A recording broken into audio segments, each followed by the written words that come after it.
गौतम बुद्ध एक दृष्टि में बिल्कुल बिल्कुल अनेक संतों से, सद्गुरुओं से अलग हैं, अनूठे हैं। और वह है कि गौतम बुद्ध शास्त्र का सहारा नहीं लेते। गौतम बुद्ध किसी का सहारा नहीं लेते, न परमात्मा का न आत्मा का। तो उनके संबंध में कहे हुए जो शास्त्र हैं उनका सहारा भी क्यों? Zero, Jill's. All he talks about is his own experience. खुद एग्जाम्पल है वो और मार्ग बतलाते हैं कि मेरे देखे ऐसा ऐसा है मार्ग, मेरे देखे इस भांति तुम चलो और तुम पार हो जाओगे, तुम पहुंच जाओगे तुम्हारी मंजिल। और मंजिल है निब्बाना, निर्वाण। अपने बुद्ध स्वभाव को पहचान लेना, जिसे संतों ने कहा आत्म स्वरूप, जिसे संतों ने कहा दिव्य स्वरूप, परमात्म स्वरूप, उसे गौतम बुद्ध कहते हैं your true nature, your awakened nature, buddhahood. क्योंकि बुद्ध का अर्थ गौतम बुद्ध नहीं है, बुद्ध का अर्थ है जो जागा। तो तुम भी जागो और जाग कर देखो तुम्हारा मूल स्वभाव कैसा है, तुम कौन हो, तुम क्या हो। तो अनूठे हैं बुद्ध क्योंकि इतनी बड़ी परंपरा और उसके संबंध में एक इशारा भी नहीं, एक वक्तव्य भी नहीं, बस सीधे सीधे मार्ग बता रहे। सच पूछो तो मोस्ट प्रैक्टिकल। और अनेक अनेक लोग बुद्ध के बाद बुद्ध हुए। तो जब हम कहते हैं बुद्ध तो हमें ख्याल आते हैं गौतम बुद्ध, लेकिन बुद्ध शब्द जो है उन तमाम साधकों के लिए जो सिद्ध हो गए भी कहा जाता है। तो हम सब जो यहाँ पर बैठे हैं, जो मौजूद हैं, सब उस बुद्धत्व के मार्ग पर एक एक कदम चल रहे हैं, उपाय कर रहे हैं, यानी जागरण के उपाय कर रहे हैं, जागने का प्रयास कर रहे हैं। और जागने के जो उपाय गौतम बुद्ध ने दिए वही अष्टांगिक मार्ग, द एट फोल्ड पाथ। और इस अष्टांगिक मार्ग को हमने 3 हिस्सों में बांटा। पहला प्रज्ञा, जिसके अंतर्गत हमने 2 अंग पर चर्चा की, समझने की कोशिश की। सम्यक दृष्टि सबसे पहला, और सम्यक संकल्प, right insight, right understanding, right view, और उसके साथ में राइट रिजॉल्व। और फिर शील के अंतर्गत, कंडक्ट के अंतर्गत हमने कुछ अंगों की चर्चा की। 1 की अभी बाकी है, 2 की हम कर चुके। 1 हमने बात की सम्यक वाणी की, और दूसरा सम्यक आजीविका। आज तीसरा पहलू लेना चाह रहे हैं, यानी गौतम बुद्ध के अष्टांगिक मार्ग में से 5वां पहलू, 5वां अंग। तो इसी सीक्वेंस में जरूरी नहीं है कि बुद्ध ने कहे। बुद्ध जो आज हम लेने जा रहे हैं इसे पहले रखते हैं। सम्यक कर्म, कम्मनता, सम्मा कम्मनता, सम्यक कर्म।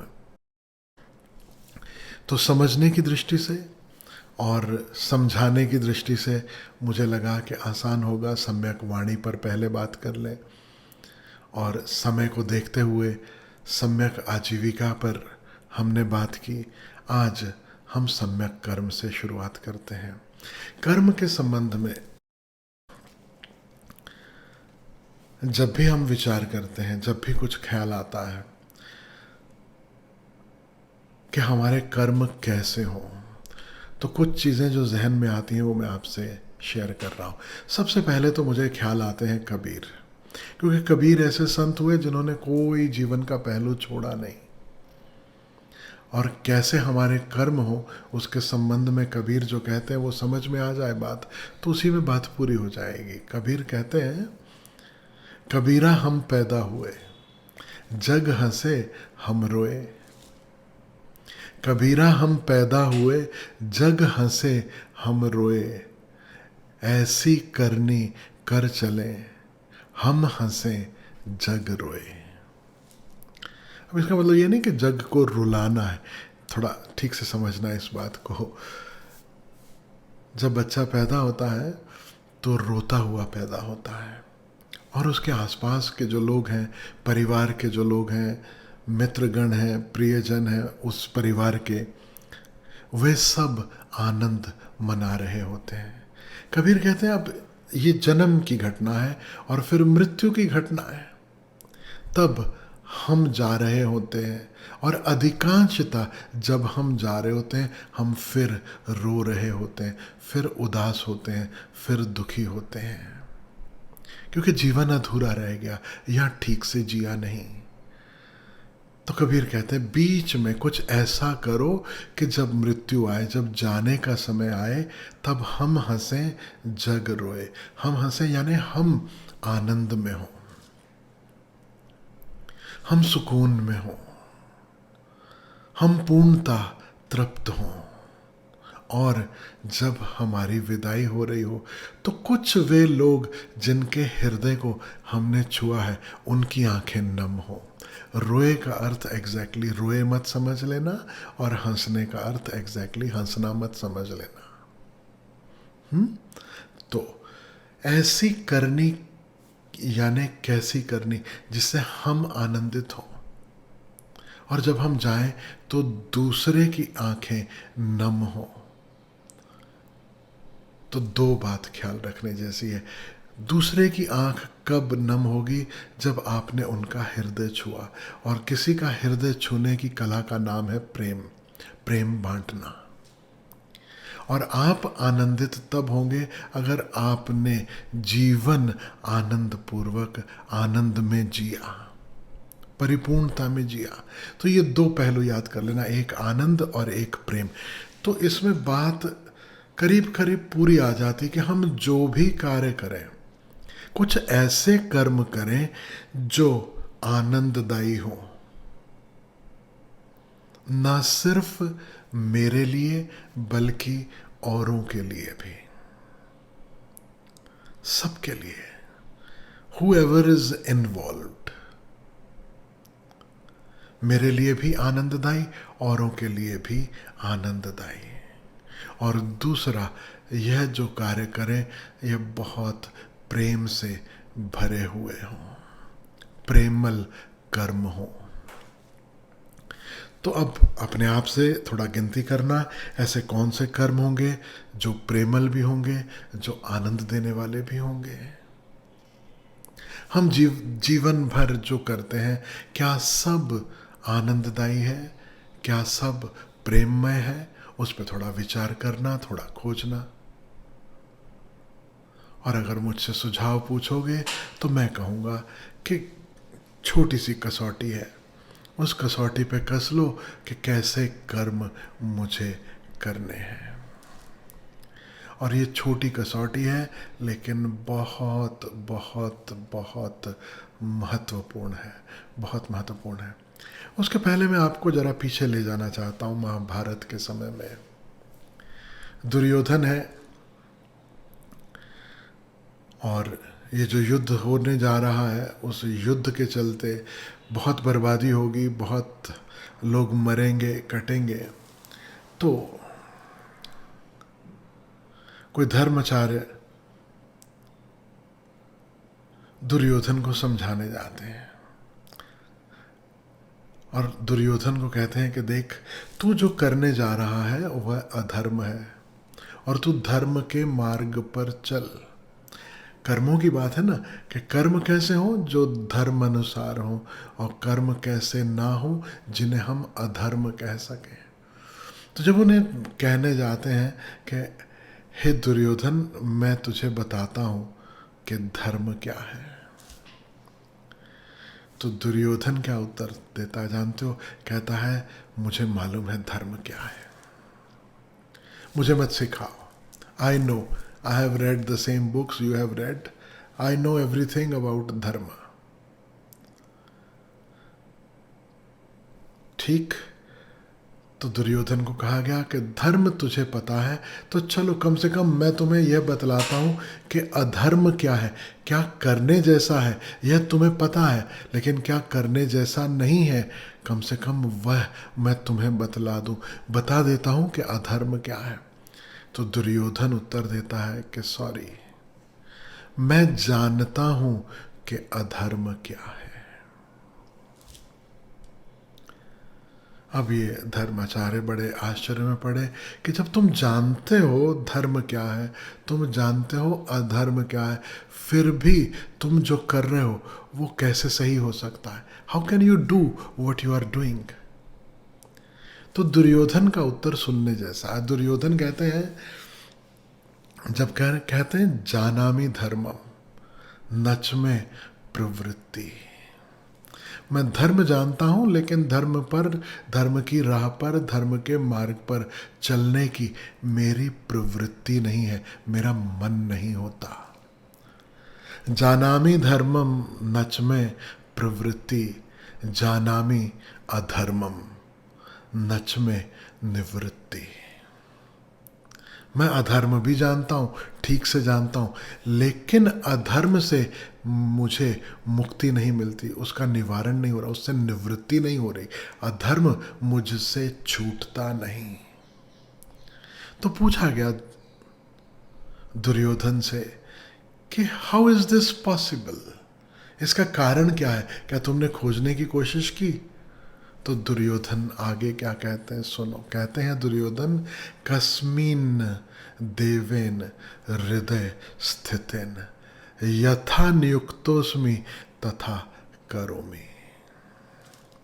कोई देव, कोई भूत, कोई आत्मा, कुछ मेरे भीतर यहाँ पर बैठा है, मुझे ऐसा लगता है, और वो जैसा मुझे आदेश देता है वैसा मैं करता हूँ. और ये देव, यह भूत हम सब के भीतर बैठा है, और जैसा वह आदेश देता है वैसा हम करते चले जाते हैं. सच पूछो तो जितने हमारे कर्म हैं वो हमारे वश में कम है. अगर हम इस देव का, इस भूत का, देव तो नहीं कहना चाहिए, भूत ही कहना चाहिए, क्योंकि देव तुम्हें अधर्म के मार्ग पर क्यों ले जाएगा.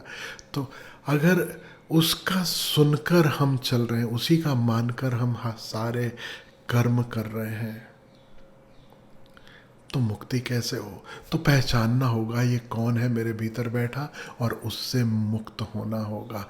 वह मैं आपसे कहता हूं जो शायद कभी किसी ने नहीं कहा होगा. इस तरह जोड़कर तो पक्का नहीं कहा होगा कि ये किसकी बात हो रही, कौन है जो हमसे यह सब करवाता है. वह देव, वह भूत, वह प्रेत, वह राक्षस, जो भी तुम उसे कहना चाहो, वह है हमारा अहंकार. और अहंकार का अर्थ है जो वासना से युक्त है. तो दो तरह के कर्म है, ये समझ लेना, तो बात साफ हो जाएगी. अगर उस कसौटी पे खरा उतर रहा है तो तुम्हारे कर्म सही हैं. एक कर्म है जिसे कह सकते हो वासना युक्त कर्म, और दूसरे हैं जिन्हें कह सकते हो वासना मुक्त कर्म. वासना का अर्थ है कामना. कामना का अर्थ है कि जब मैं यह करूँगा तो इसके बदले में मुझे वह चाहिए, कुछ चाहिए, निरंतर अपने भीतर एक मांग है जो पूरी हो. तो दो तरह के कर्म हैं, और हम एक ही तरह के कर्म अधिकांशता करते हैं, वह है कामना युक्त कर्म. कामना मुक्त कर्म तो कभी कभार कोई करता है. हम अगर कोई चित्र भी बनाते हैं तो इसलिए बनाते हैं कि कोई देखे और फिर बाद में उसकी तारीफ करें। हम कविता भी लिखते हैं तो इसलिए लिखते हैं कि किसी को सुनाएं, किसी को अच्छी लगे और वह हमारा गुणगान करे, हमें कहे कि हाँ तुमने अच्छा लिखा। बचपन से हमारी ट्रेनिंग है वैसे कार्य करने की जिसके पीछे शाबाशी मिलती है, और जिसके पीछे शाबाशी नहीं मिलती, सज़ा मिलती है, उससे बचे रहने का। बस तो हमारे सारे कर्म सिर्फ शाबाशी की खोज और सज़ा से मुक्ति के लिए किए जाते हैं। यानी या तो हम पुण्य कमाना चाहते हैं, ऐसे कर्म करना चाहते हैं जिससे मेरा कोई बेनिफिट हो, या हम वैसे कर्म करते हैं जिससे कम से कम मेरा लॉस ना हो। तो हमारा जो जीवन है बड़ा व्यापारी ढंग का हो गया। It is all profit and loss based. What is in it for me, that is the first question we ask. कुछ भी करना है तो इसमें मेरा क्या, इसमें मुझे क्या मिलेगा, that is the first thing we ask. क्या कोई ऐसे कर्म भी हैं जहां हम यह विचार भी ना करते हो कि इसमें मेरे लिए क्या, सिर्फ इसलिए कर रहे हो कि वह कर्म आनंददायी है, मंगलमय है, उसमें किसी का भला छुपा है, कि वह करुणा से उपज रहा है, कि वह प्रेम से उपज रहा है। ऐसे कर्म करने के उपाय हमें खोजने हैं। कुछ ऐसा कर्म जो कर्म करते समय अपने आप में परिपूर्ण हो, पर्याप्त हो। आप अगर बैठकर गिटार बजा रहे हैं तो गिटार इसलिए नहीं कि कल को मैं बहुत अच्छा गिटार प्लेयर बन जाऊंगा, फिर एक दिन फेमस हो जाऊंगा, सिर्फ इसलिए कि इस क्षण वह गिटार बजाना आनंददायी है। और इधर गिटार मैंने रखी किनारे पर, बात पूरी हो गई। There is nothing else I want from it in the future. कामना सदा भविष्य में है, याद रखना। क्या हम ऐसे कर्म करते हैं? अधिकांशतः तो हम सिर्फ कर्तव्य करते हैं, क्योंकि यह मेरी ड्यूटी है, क्योंकि यह मेरा कर्तव्य है, क्योंकि यह करना ज़रूरी है। यहाँ तक कि माता पिता का ख्याल, बच्चों की केयर, पति या पत्नी की केयर, वह भी कर्तव्य की भांति करते हैं। इसलिए नहीं कि करने में आनंद है, इसलिए नहीं कि करना हमारे हृदय को प्रेम से भर देता है, इसलिए नहीं कि वह कृत्य अपने आप में परिपूर्ण है और हमें तृप्त कर देता है। अभी बहुत सारी खबरें मैं देखता हूँ, कभी ना कभी पढ़ने में, कभी सुनने में बात आ जाती है। एक गरीब रिक्शा वाला, पैंडेमिक का समय है, तो अपने रिक्शा को मुफ्त एम्बुलेंस की भांति लोगों की सेवा में चलाने लगा, नॉट चार्जिंग एनीथिंग। एक रिक्शा वाला, ऑटो रिक्शा वाला, ख्याल रखना। और ये बहुत महत्वपूर्ण है। ये देखने में आता है कि जिसके पास जितना कम है वह उतना ज़्यादा शेयरिंग है, उतना ज़्यादा केयरिंग है। जिसके पास जितना अधिक है उसके पास से कुछ भी नहीं छूटता। और असली बात यही है कि इसीलिए तो नहीं छूटता। अगर छूट रहा होता तो इतना होता क्यों? इतना है तभी समझ जाना चाहिए कि इतना इसीलिए है क्योंकि कुछ भी हाथ से छूटता नहीं है, कुछ भी हाथ से छूटता नहीं है।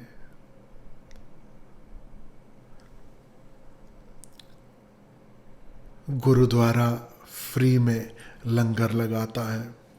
अभी कुछ गुरुद्वारे हैं जिन्होंने यह शुरुआत कर दी कि ज़रूरतमंद मरीज़ों को उनको ऑक्सीजन दिया जाए। ऐसी कई संस्थाएं हैं, कई लोग हैं जिन्होंने अपने लेवल पर इस तरह के काम करने शुरू कर दिए। मैं जानता हूँ ऐसे भी लोग जिन्होंने लॉकडाउन के समय, पहले वाले लॉकडाउन के समय, जब अचानक सब हुआ और लोग जो अपने घर लौटना चाहते थे और यहाँ रहने की व्यवस्था नहीं थी, भोजन पानी की व्यवस्था नहीं थी, उनके लिए उन्होंने इंतज़ाम किए। रास्ते में किसी ने भोजन का ही इंतज़ाम किया, कोई रेजिडेंशियल सोसाइटी है वो रोज़ टिफ़िन बांट रही है, कोई कुछ कर रहा है। अब ख्याल रखना, जिसे हम कहते हैं इंसानियत से निकला हुआ कर्म, उसी की बात हो रही। यह कोई दिव्य कर्म नहीं है। This is what truly makes us human. We are not talking about divine karma. मनुष्य है, उसके पास हृदय है, उसके पास संवेदनाएं हैं, उसके हृदय में प्रेम है और उसके पास बुद्धि है, क्षमता है कि उस प्रेम को वह कर्मों में शामिल कर सके। तो बहुत ह्यूमन बात कह रहे हैं गौतम बुद्ध। ऐसा नहीं कह रहे कि तुम्हें इतना दान करना है, कि गौ दान करना है, कि ये पुण्य करना है, कि वो पुण्य करना है। None of that. He says रोज़मर्रा में तुम्हारे जो कर्म, ठीक है तुम्हारे कुछ कर्तव्य भी होंगे, करो। जैसे आजीविका कर्तव्य है, बिना आजीविका कमाए जीना मुश्किल हो जाएगा। अब एक कर्म है, वो कुछ करना पड़ता है, निभाना पड़ता है, आप निभाते हो। जरूरी नहीं कि वह आपको आनंद दे ही रहा हो, जरूरी नहीं कि आपके आजीविका के साधन आपके स्वभाव के अनुसार हो, लेकिन तुम दिन में कुछ समय तो निकाल सकते हो कि वह करो जो तुम्हारे स्वभाव अनुसार है। समझो कि नौकरी पेशे से आपने कुछ करना शुरू किया, कोई व्यापार करना शुरू किया, लेकिन आपका हृदय जो है, आपका जो बेसिक नेचर जो है, आपका स्वधर्म जो है, आपका स्वभाव जो है, वह एक कलाकार का है। तो क्या तभी कलाकारी करोगे अगर उसके एवज में पैसा मिल रहा होगा? मुझे याद है बचपन में कभी कभी मैं थोड़ा बहुत एक आध कविता लिख लेता था, कभी कोई पेंटिंग बना लेता था। तो कुछ समय उसमें लगाया कि चलो, एक वाटर कलर्स मुझे बहुत पसंद थे, वो पानी के रंगों के साथ खेलने में बड़ा आनंद आता है। और कुछ ऐसी कंपनी, ऐसा संग, ऐसा साथ मिल गया, वो धीरे धीरे सारे कवि टाइप के लोग जुड़ गए। वो झोला टांगे कॉफ़ी हाउस में बैठे हैं, कॉफ़ी पे कॉफ़ी पी रहे हैं और कुछ ना कुछ लिख रहे हैं। किसी ने कुछ लिखा, कोई एक दूसरे को सुना रहे हैं। तो एक संग साथ भी वैसा तो कुछ ना कुछ लिखना शुरू किया। तो घर परिवार वालों ने बाकायदा मेरी मीटिंग ली, बिठाकर मुझे समझाया कि तुम्हें पता है ना कि कवियों के हाथ पल्ले कुछ नहीं होता, उससे कुछ बनने बनाने वाला नहीं है।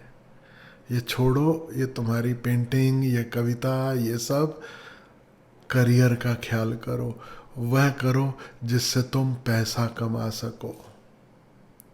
बेचारे सिखाते रह गए, पहले बड़े बूढ़े सिखाते थे, अभी बच्चे सिखाते हैं, लेकिन मैं नहीं सीख पाया तो अभी तक नहीं सीख पाया है।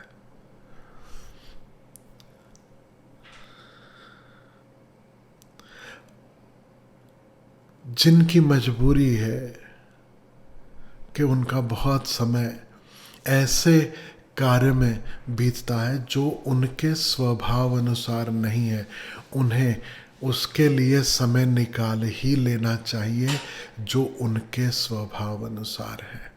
तभी अपने भीतर आनंद की वर्षा होगी, अन्यथा नहीं। जो गीत गाने के लिए हम पैदा हुए हैं, अगर वो गीत हम गुनगुनाए नहीं तो हम कभी प्रसन्न नहीं होंगे। कभी बहुत लोग, बहुत ऊर्जावान लोग, खासकर ये बात मैं महिलाओं के लिए कहना चाहता हूँ,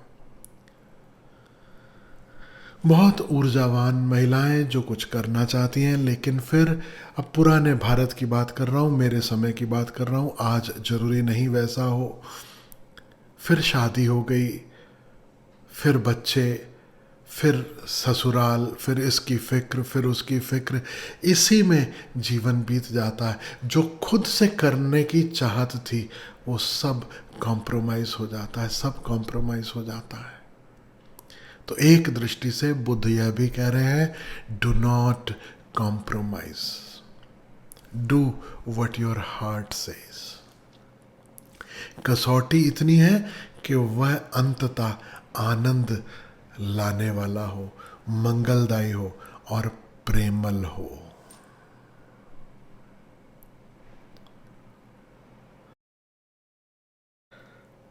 मुझे ख्याल में है, मैं पीछे मोटर बाइक के रोड ट्रिप पे कभी ना कभी मैं जाता था, घूमने निकल गए। एक बार मैं लौटा हूँ शायद मुंबई साइड से, इस दिशा से वापस पूना लौट रहा हूँ। पूना एंटर करते करते मुझे ख्याल में आया कि पेट्रोल कम हो रहा है तो डलवा लूँ। मेरी आदत है कि सब टांकियाँ फुल रहनी चाहिए, ताकि जब निकलना है उस समय पहले नहीं सोचना पड़े कि अभी पहले पेट्रोल डलवाना, अभी पहले हवा डलवानी है और फिर निकलना है। गाड़ी तैयार होनी चाहिए। मेरी पार्किंग में कभी आप देखो तो मेरी गाड़ी कभी इस तरह से नहीं लगती कि उसका मुंह दीवार की तरफ हो। गाड़ी रिवर्स करके लगेगी, मुंह बाहर निकलने को तैयार हो किसी भी क्षण। अब बन गया मूड, मन हो गया कि अब निकलना है, अब रुकावट नहीं चाहिए, अब everything has to be ready and set. निकलो और बस निकल पड़ो। फिर बीच में टुकर टुकर वो झटके खा के जो गाड़ियाँ चलती हैं ना, वो मुझे पसंद नहीं कभी भी। तो मुझे लगा मैं पेट्रोल डलवा लूँ। मैंने बाइक में पेट्रोल डलवाया और जब मैं पैसे देने लगा, मैंने पर्स में देखा जो भी अमाउंट था वो चेंज मेरे पास नहीं थी। बड़ा नोट था और जो मेरे पास थे और जो बिल बना उससे कुछ 20-25 रुपया कम था।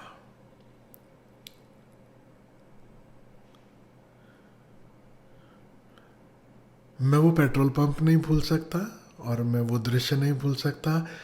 एक महिला है, वो उस पेट्रोल पंप पे महिलाएं पेट्रोल डालती हैं, ये पूना के पास जगह है कासरवाड़ी, वहाँ पर। और उस महिला ने कहा कोई बात नहीं, आप रहने दीजिए। मुझे पता है इसका अर्थ क्या है जब वो कह रही है कि नहीं आप रहने दीजिए। इसका मतलब इतना ही है कि वो उसकी पगार में से कटने वाला है।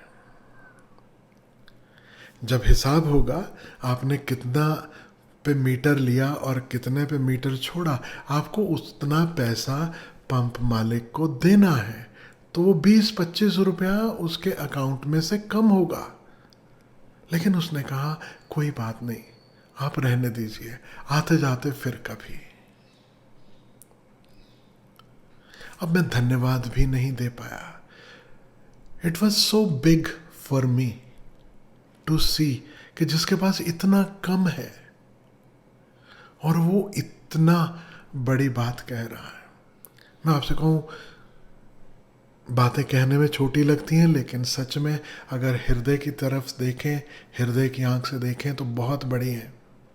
एक स्विगी वाला आपके घर में फूड का ऑर्डर लेके आता है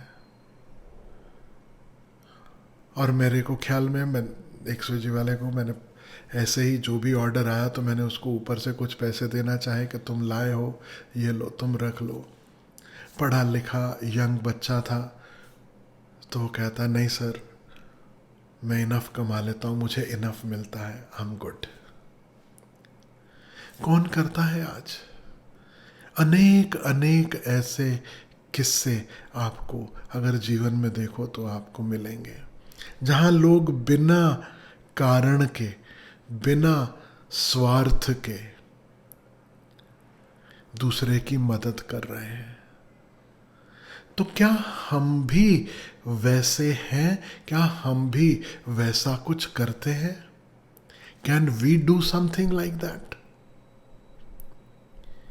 एक कथा मैंने पढ़ी, अंग्रेजी की किताब है, कभी आपको मौका मिले वो किताब जरूर पढ़ना, chicken soup for the soul. अब विदेशियों ने लिखी है तो नॉन वेज है, तो चिकन सूप से मतलब होता है जो ताकत देने वाला। आप ऐसा समझो, चिकन सूप नहीं, आप अपने ढंग से समझ लो कि I don't know, papaya juice for the soul, ताकि एसिडिटी कम हो और आपको ताकत दे। या ऐसा पंजाबी हो तो कहो कि मक्खन फॉर द सोल, आलू पराठा फॉर द सोल, वो बात एक ही हो जाएगी। वो छोटी छोटी कहानियों की कलेक्शन है ये किताब, जिसमें ऐसी बहुत सारी कहानियां हैं जो आपको मिल जाएंगी। तो एक छोटी सी कहानी में बहुत ही ब्रीफ में आपसे कहता हूँ। एक बच्चा है, समंदर के किनारे टहल रहा है, और कुछ ऐसा हुआ कि एक बड़ी लहर आई और अपने साथ अनेक छोटी छोटी मछलियां उन्हें बाहर समंदर के धकेल गई। तो जैसे छोटी छोटी मछलियां किनारे पर, कभी आपने भी देखा होगा दृश्य, जो समंदर किनारे रहते हैं, कभी होता है इस तरह की लहर आती है कि कई मछलियां किनारे पर आकर तड़फड़ाती रहती हैं, क्योंकि अभी ना वो पानी में है और न पानी में, रेत अभी गीली है, तो वो बचने का उपाय करती हैं, कूदती हैं, वापस समंदर में जाने की कोशिश करती हैं। तो ये जो छोटा बच्चा है, ये उठाकर एक मछली और समंदर में डालता है, दूसरी मछली समंदर में डालता है, और ऐसी सैकड़ों मछलियां हैं जो तड़प रही हैं। तो राह पे दूसरे लोग भी चल रहे हैं जो वॉक करने निकले हैं। किसी ने कहा, पागल, इतनी सारी मछलियां हैं, ये दो चार मछली बचाने से तुम्हें लगता है कि कोई अंतर पड़ने वाला है, कोई फर्क पड़ने वाला है? जब ये बात कही जा रही थी, उतनी देर में वो बच्चा एक मछली को उठा रहा था। उसने वो मछली उठाई, पानी में डाली और कहा, बाकियों का पता नहीं, लेकिन इसको जरूर फर्क पड़ा। हम छोटा सा भी कर सकें, एक के लिए भी कर सकें, बहुत है। बुद्ध जब कहते हैं सम्यक कर्म, तो करुणा का पाठ पढ़ा रहे हैं।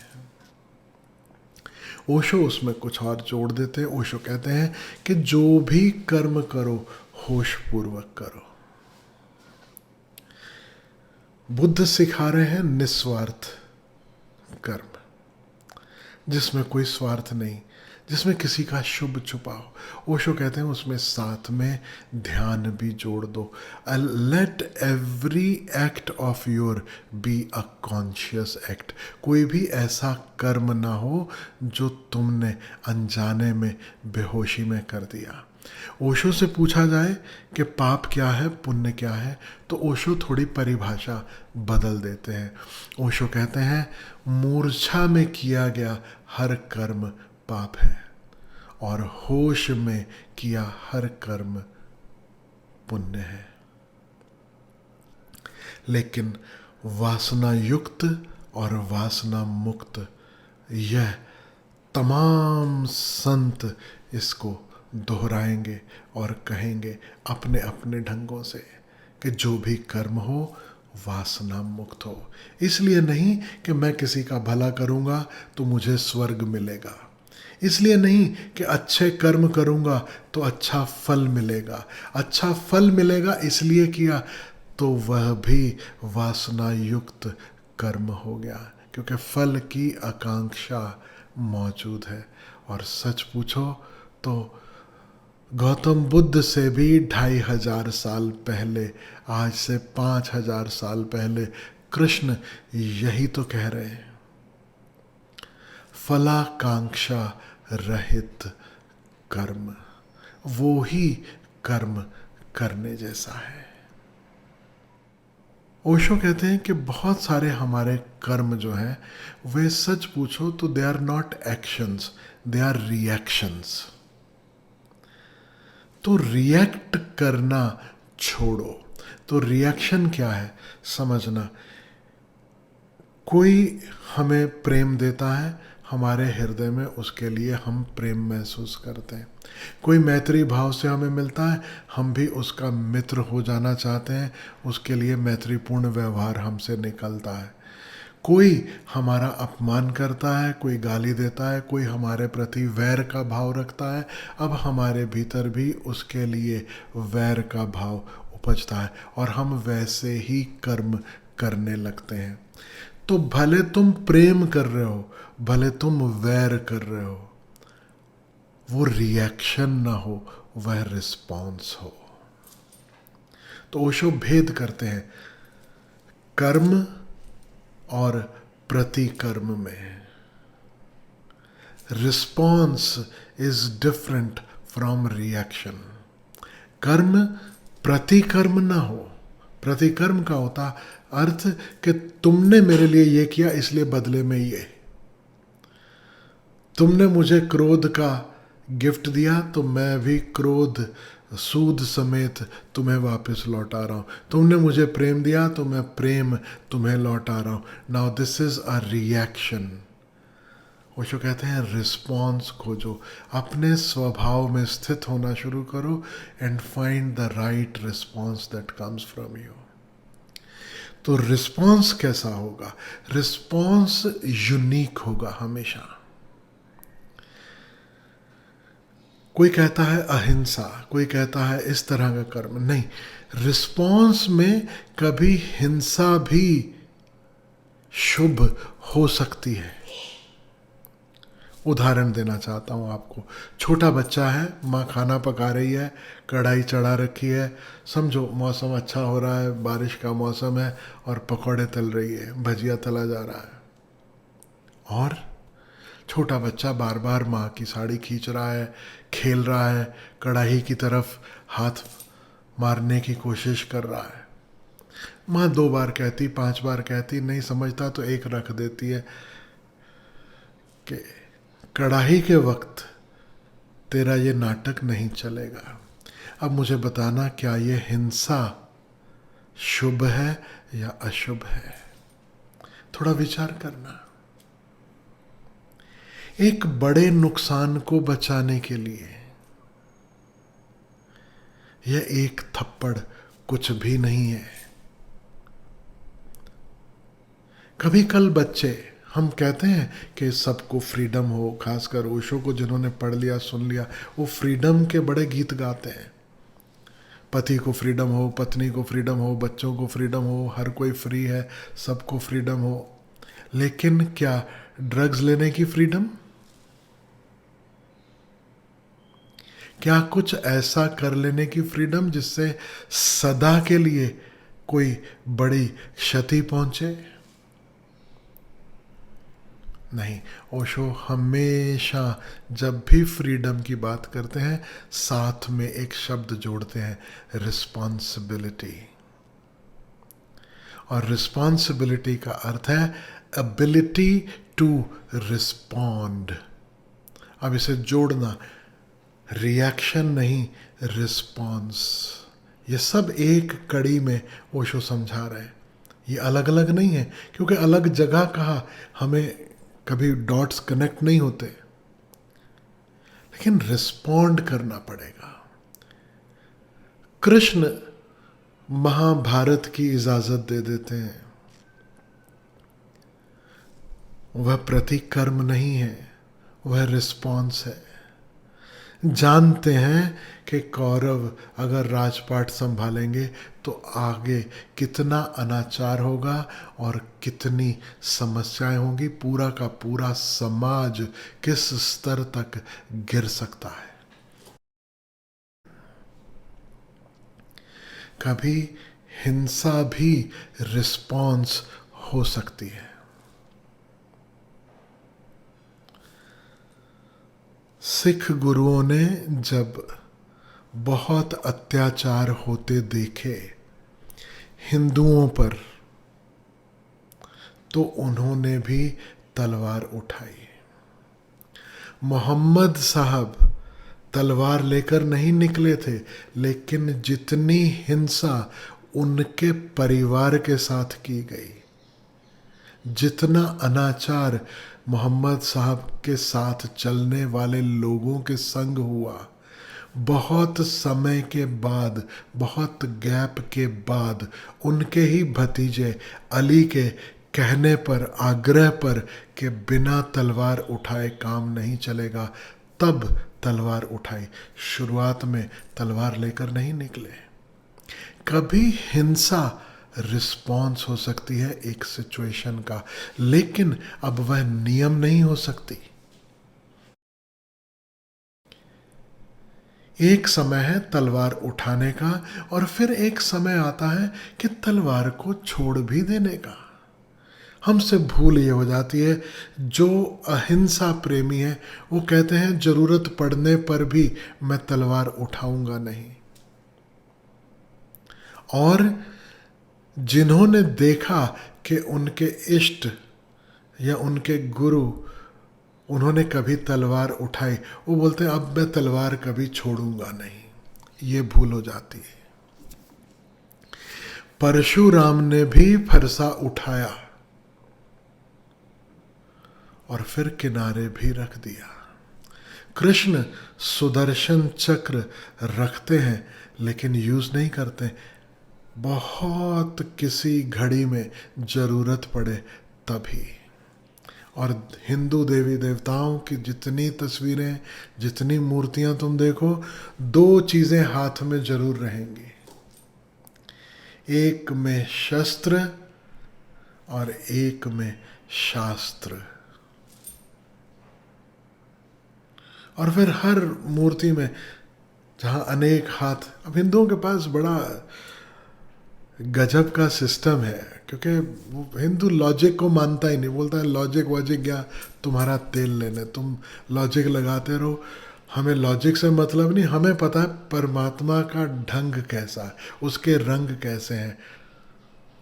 हम अपने अनुभव से जानते हैं कि उसके अनेक हाथ हैं। अब तुमने 4 हाथ वाला कोई व्यक्ति नहीं देखा, ये तुम्हारी समस्या है। सच पूछो तो जो लोग राम के साथ चले, कृष्ण के साथ चले, उन्होंने भी 4 या हाथ 8 दिखाई नहीं दिए उनको, लेकिन फिर भी जानते हैं कि उनके 4 8 नहीं, हजारों हाथ हैं, हजारों हाथ हैं। तो वो जो 4 हाथ 8 हाथ 16 हाथ देवियों के, देवताओं के जो दिखाए हैं, उसमें एक हाथ में फूल भी रहेगा। फूल सदा करुणा का, प्रेम का प्रतीक है। शस्त्र, अब सब अलग अलग शस्त्र हैं।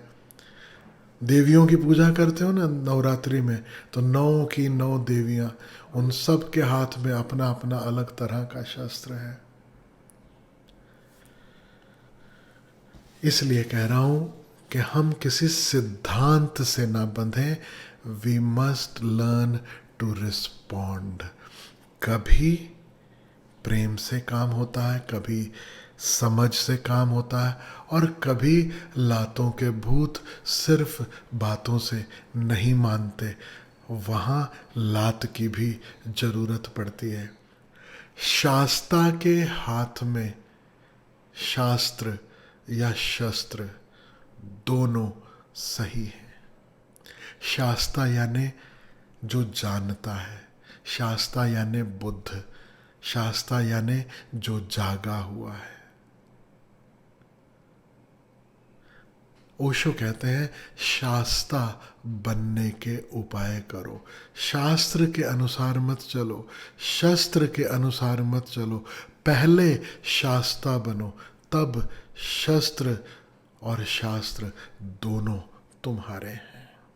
शास्त्र से यहाँ अर्थ है सिद्धांत, सिद्धांत से अर्थ है दकियानूसी पुराना प्रिंसिपल, जो कभी काम आया था जरूरी नहीं हर जगह काम आए। शास्त्र से यहाँ पर उपनिषदों की बात नहीं हो रही, सिद्धांत की बात हो रही। जैसे कोई प्रिंसिपल बना ले, क्योंकि मैंने महाभारत की चर्चा की, तो अश्वत्थामा ही सही कि भीष्म पितामह, अब उन्होंने वचन दे दिया, तो सिद्धांत क्या था? प्राण जाए पर वचन न जाए। किसी जमाने में वचन दे दिया था कि मैं साथ दूंगा जो राजा होगा। अब ये सिद्धांत रिस्पॉन्स नहीं था जब कौरव और पांडव लड़े। उस समय यह सिद्धांत फेल हो गया, उस समय यह सिद्धांत झूठा पड़ गया, उस समय यह सिद्धांत गलत हो गया। ओशो होते तो कहते छोड़ो इस सिद्धांत को, देखो कि अभी क्या रिस्पॉन्ड करने की जरूरत है, कैसे रिस्पॉन्ड करने की जरूरत है। शुभ का साथ दो, अशुभ का साथ छोड़ो, क्योंकि हर सिद्धांत अंततः शुभ की सेवा में होना चाहिए, शुभ की सेवा के लिए ही बना था। और जिस दिन सिद्धांत पुराना पड़ जाए और शुभ की सेवा में न बचे, उस दिन सिद्धांत बदल देना चाहिए। As simple as that. मैं चोरी नहीं करूंगा, तुमने सिद्धांत पाल लिया।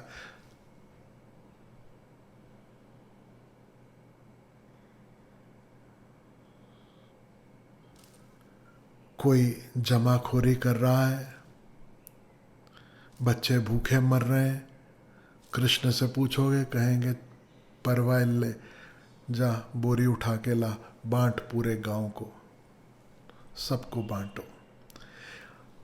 सिद्धांत शुभ की सेवा में, कृष्ण परवाह नहीं करते सच क्या है, झूठ क्या है, लोगों की दृष्टि में सही क्या है, गलत क्या है।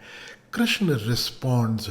इसलिए कृष्ण के जीवन के इतने पहलू हैं, इतने पहलू हैं जो लोगों को स्वीकार नहीं, आज भी 5000 साल बाद। तो कोई आश्चर्य नहीं कि ओशो के जीवन के बहुत से पहलू, ओशो की शिक्षा के बहुत से पहलू बहुत लोगों को स्वीकार नहीं है। क्योंकि जब ओशो किसी को उत्तर दे रहे हैं, ओशो किसी को गाइड कर रहे हैं, तो वो रिएक्शन नहीं होता, वह सिद्धांत नहीं होता, वह शास्त्रगत नहीं होता, वह एक रिस्पॉन्स होता है। So the essence is learn to respond. And how will we learn to respond? Only if we are aware. तो सबसे गहरे में जड़े कहाँ हैं? जड़े हैं अवेयरनेस में। और ओशो कहते हैं इस अवेयरनेस को हर दिन कल्टीवेट करो, हर दिन हर कर्म अवेयरनेस से भरा हो। और आज मैं एक कुछ प्रपोज करना चाह रहा हूं, दो चीजें। एक मैं प्रपोज करना चाहता हूं काइंडनेस चैलेंज।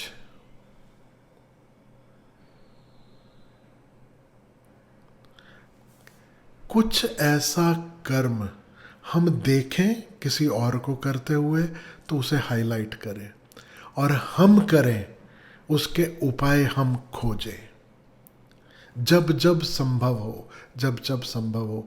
सम्यक कर्म चैलेंज कह सकते हो। ऐसा कर्म जो सिर्फ आनंददायी है, मंगलदायी है, जिसमें शुभ है। और काइंडनेस उसका बहुत बड़ा पहलू है। आज अगर हम भूल गए हैं तो काइंडनेस भूल गए। अपनी मौज के लिए, अपने आनंद के लिए तो हम फिर भी कुछ ना कुछ उपाय कर लेते हैं। काइंडनेस का अर्थ है वह जो दूसरे को आनंद पहुंचा सके, सिर्फ मुझे ही नहीं, जिसमें और भी शामिल हो जाए। और मजे की बात है जब दूसरे आनंदित होते हैं और मैं उसका निमित्त बनता हूँ, मैं उसका माध्यम बनता हूँ, तो आनंद मुझ पर भी बरसता है। So first thing I am proposing is kindness challenge.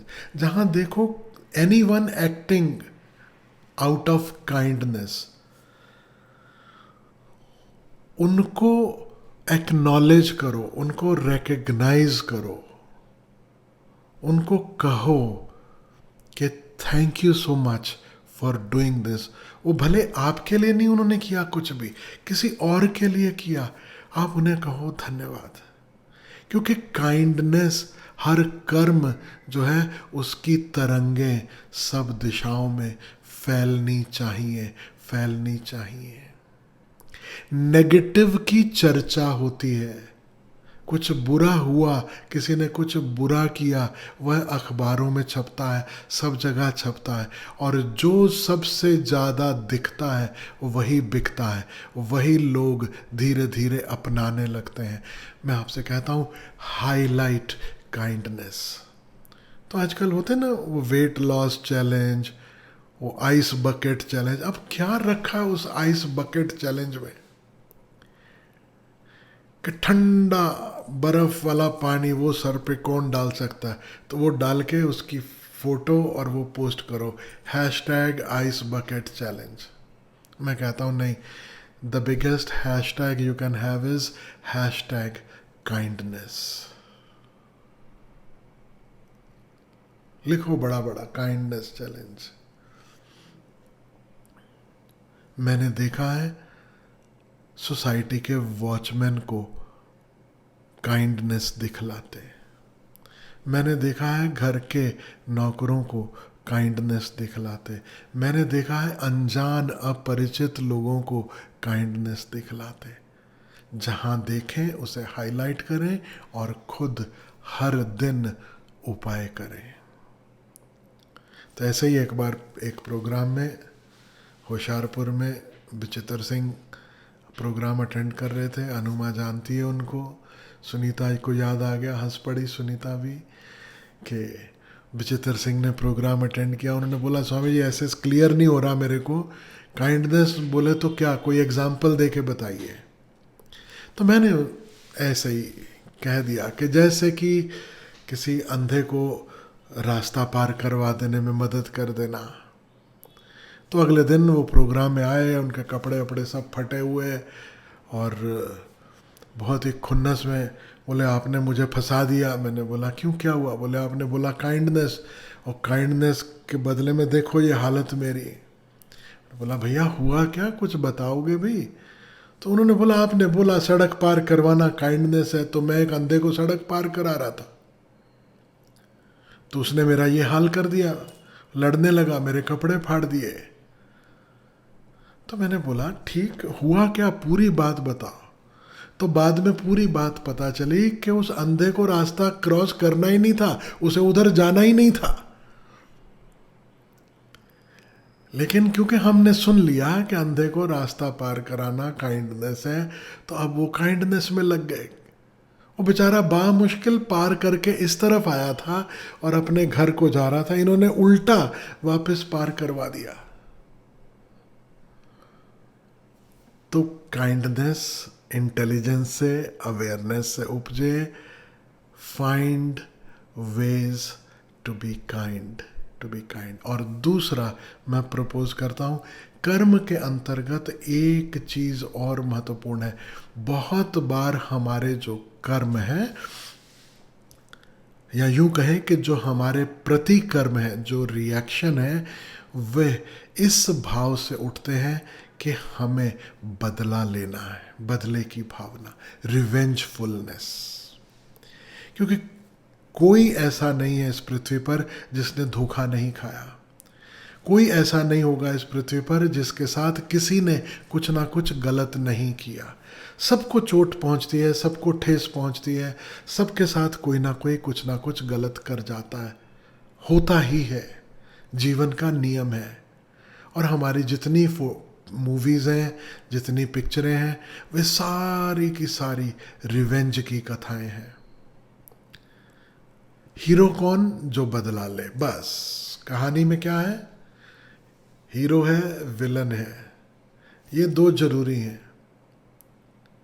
फिर हीरोइन, क्योंकि थोड़ा स्पाइस भी चाहिए लाइफ में, अवॉइडेबल है, ऐसा नहीं। ऐसी भी कहानियाँ बहुत जिस पिक्चर में कोई हीरोइन नहीं है लेकिन रिवेंज है, और वो पिक्चरें बड़ी चलती हैं। लेकिन हीरो, हीरोइन, विलेन, एक कॉमेडियन, और बात बन जाती बस किसी तरीके से प्रतिशोध, प्रतिशोध। मैं प्रपोज कर रहा हूं forgiveness challenge. Learn to forgive and learn to ask for forgiveness.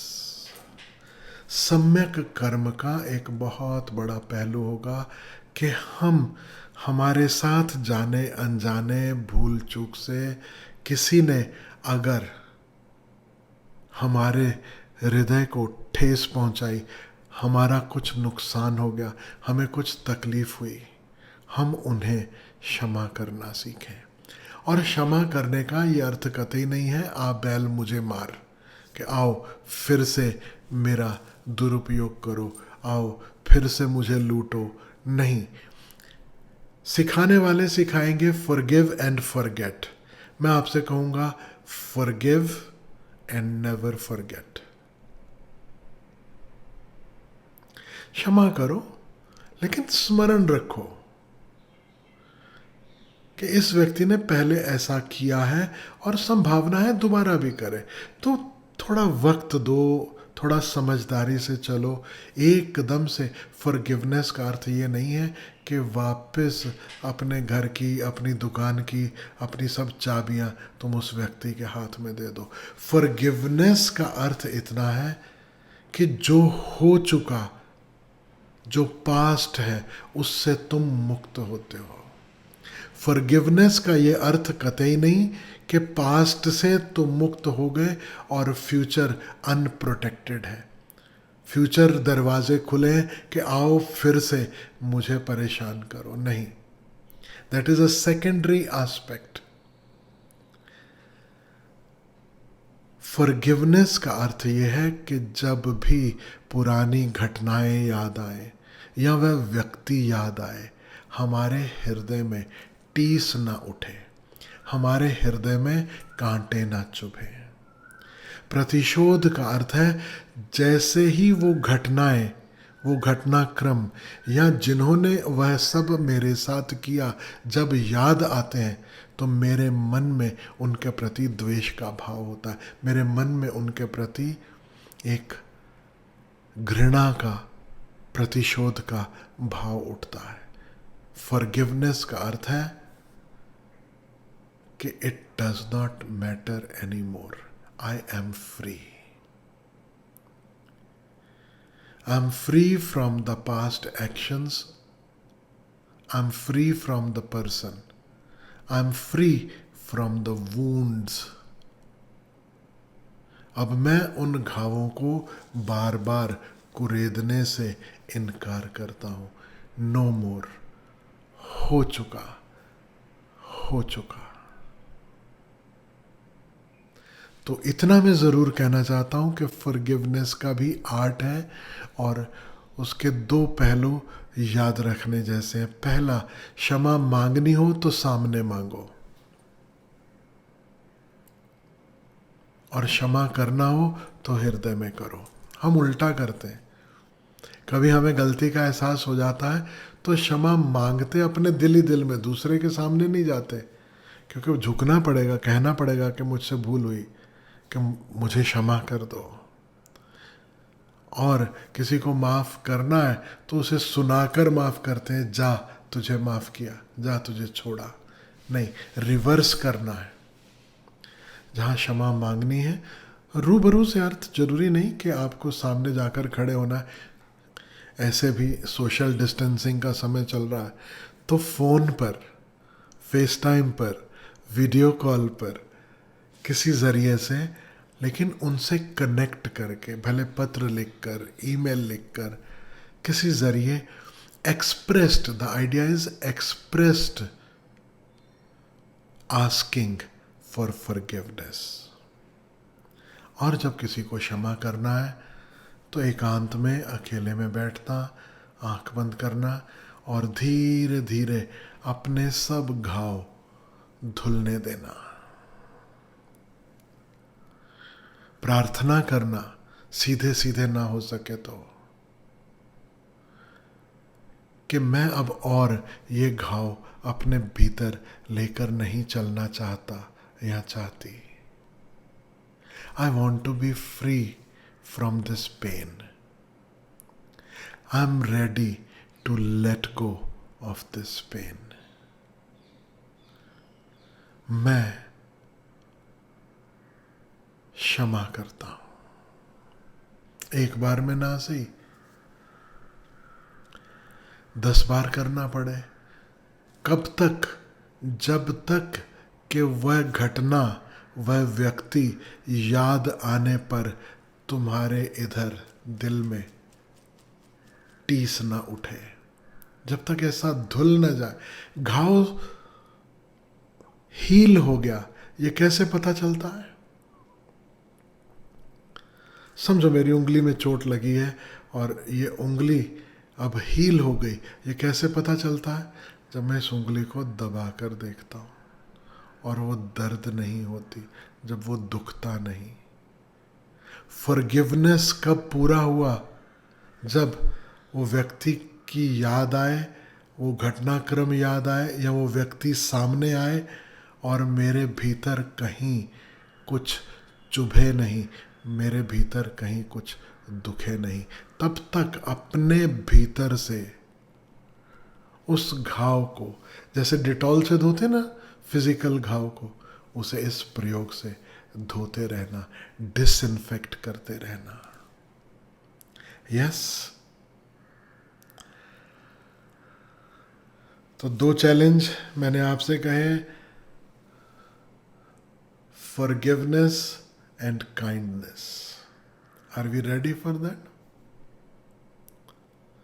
और उससे संबंधित जो भी हो उसे पोस्ट करो, सोशल मीडिया पे पोस्ट करो, लेकिन नाम लेकर नहीं कि मैंने फला फला को माफ कर दिया। रिमेंबर, अब ये बड़ा अहंकार का विषय हो जाएगा। नहीं, बस इतना ही कि there was something troubled me and I started with forgiveness and I feel less pain, or I feel I'm free from it. I feel light. I feel unburdened. I feel there is a new opening. इसके अलावा भी जगत है, प्रतिशोध के, revenge के अलावा भी दुनिया है। रिवेंजफुलनेस का अर्थ है, नॉन फॉरगिवनेस का अर्थ है I choose to remain stuck in the past. और फॉरगिवनेस का अर्थ है past is past, I am ready to put it behind and look forward for an amazing life that this is. और हर धर्म का, हर साधना का लक्ष्य है कि मैं आज और अभी में प्रफुल्लता से, प्रेम से भरे हल्केपन में जी सकूं। और तभी संभव होगा अगर जीवन में क्षमा होगी और अगर जीवन में करुणा होगी।